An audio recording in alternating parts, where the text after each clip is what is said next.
Morning, Sabi.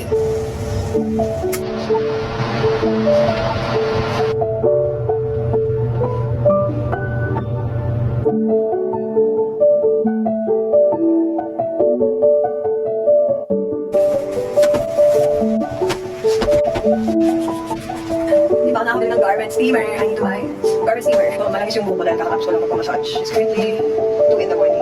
Hindi ba yung tutulog kaya might as well. Kapit na ako sa ganito, right? New pillow, new bedsheet, new life. Done. I'm so happy.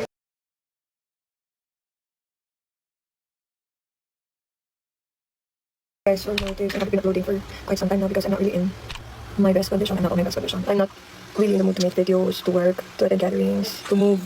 Most of the time, I'm just laying on my bed and scrolling because kapag tinatry ko naman na parang kumilos-kilos, hindi talaga nangalata talaga ako sa sobrang dami ng gamot na ininom ko and masakit yung chan ko. And also, as you notice, bumagsak yung timbang ko. My face, sobrang laglag niya. My glow suddenly vanished. I'm so thin. Do you guys see that? Parang buto-buto na lang ako. Yeah. I'm not very happy with this and I am documenting this in the hopes na sa pagka-recover na ako like 100% is makita ko din yung transition ko kung paano ko hinili yung sarili ko and of course para mag-serve to as a reminder na alagaan ko lalo yung sarili ko para hindi na ako bumalik sa ganitong state. Yun yung papayatan ko, oh my God. And also, I lost my glow. Hindi na rin kasi kumakain ng iba mga supplement dahil mga gamot lang yung iniinom ko ngayon. So anything na makapaganda, I completely stop. Anyways, hindi ko talaga inaanon kung ano yung pinaka-naging sakit ko because ayaw na evil eye. So I'm planning to release this video kapag okay na ako and I'm ready to talk about it. Pero hindi naman live sakit ko. Though ngayon lang kasi ito nangyari na talagang kinombo ako ng mga sakit. Kaya talagang very weak ako ngayon. 3 yung finding.